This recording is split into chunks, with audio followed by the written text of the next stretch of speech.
যাকে নগ্ন করে মরুভূমিতে ফেলে দিয়েছিল, কিন্তু নবীজি সাল্লাল্লাহু আলাইহি সাল্লাম নিজে তার কবরে নেমেছিলেন।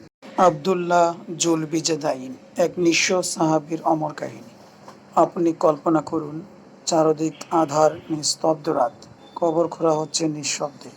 বিলাল রাদিয়াল্লাহু আনহু আলো হাতে দাঁড়িয়ে। কবরের ভেতরে নেমেছেন মুহাম্মদ সাল্লাল্লাহু আলাইহি সাল্লাম নিজ হাতে দাফন করছে এক নিঃস্ব যুবককে। সে কে? সে সেই যুবক যাকে নিজের চাচা নগ্ন করে মরুভূমিতে তাড়িয়ে দিয়েছিল শুধু ইসলাম গ্রহণ করার অপরাধে। তার নাম ছিল আব্দুল উজ্জা, অর্থ উজ্জা নামক মূর্তির দাস। ছোটবেলাতেই বাবাকে হারায়। চাচা হয়ে ওঠে একমাত্র অভিভাবক, ভালোবাসা ভরা আশ্রয়। বাবা মারা যাওয়ার পর তাকে দাফন করা হলো। চাচা কোলে তুলে নিলেন ছোট্ট আব্দুল উজ্জাকে। কিন্তু সেই চাচাই একদিন হয়ে উঠল তার যন্ত্রণার উৎস। যখন মদিনা থেকে আলো ছড়ালো, সেই আলো ছুঁয়ে গেল তার অন্তর। সে দৌড়ে চাচার কাছে ছুটে গেল। আমি ইসলাম গ্রহণ করতে চাই। চাচা রাগে কাঁপলেন, বললেন, তুই এতিম হয়েছিলি, আমি তোকে কোলে পিঠে মানুষ করলাম। আজ তুই আমার বাপ দাদার নামকে কলুষিত করলি, কলঙ্ক দিলি আমাদের ধর্মের উপর।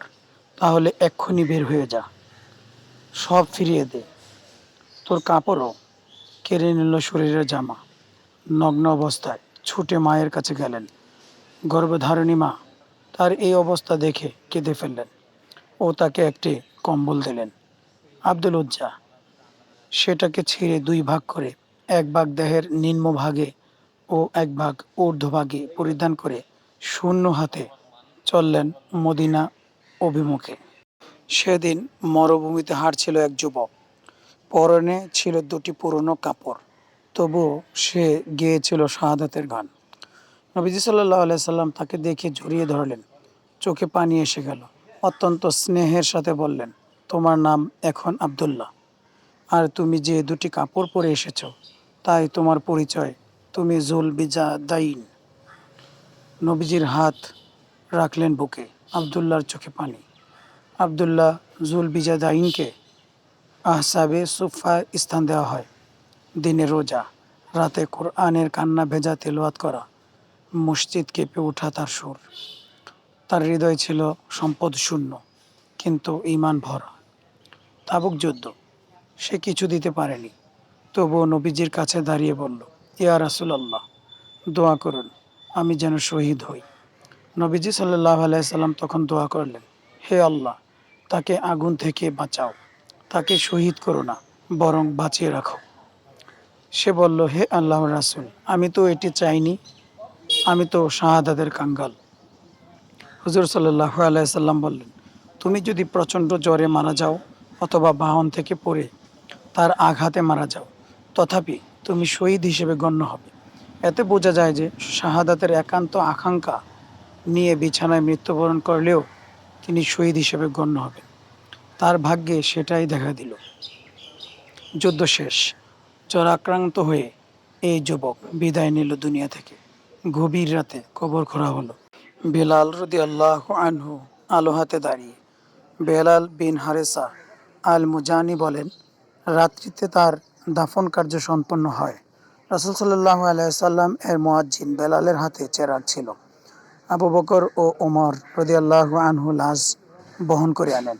রাসূল সাল্লাল্লাহু আলাইহি সাল্লাম নিজে কবরে নামেন এবং বলেন, আদনিয়া ইলাইয়া আখাকুম, তোমরা দুজন তোমাদের ভাইকে আমার নিকট এনে দাও।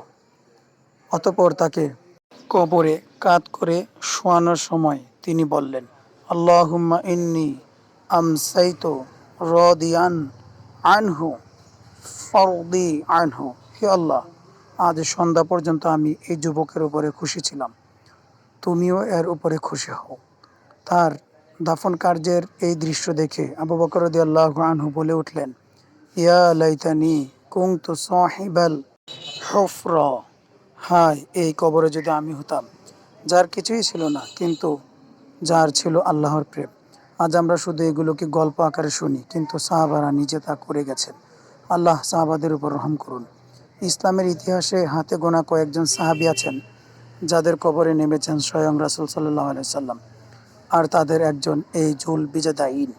তিনি ছিলেন নিঃস্ব, কিন্তু ছিলেন ঈমানের রাজপুত্র। দুনিয়ায় কিছু না পেয়েও জান্নাতের অমরত্ব কুড়িয়েছেন। তার জীবন বলে দেয়, যারা দুনিয়ার জন্য হারায় তারা সত্যিই হারায়, আর যারা আল্লাহর জন্য হারায় তারা চিরকাল জিতে যায়। জুল বিজাদাইন, তোমার নামে আজও আমাদের চোখে পানি আসে। তুমি আমাদের শিখিয়ে গেলে আল্লাহকে পেলে সব কিছু পাওয়া যায়।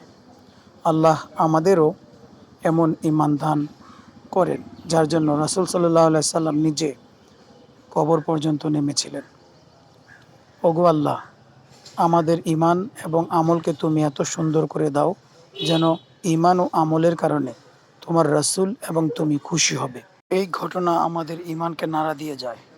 তাই এই ঘটনাকে কেন্দ্র করে আমরা নিজেরও দ্বীন ইসলামের জন্য কুরবানি করার জন্য চেষ্টা করব ইনশাআল্লাহ।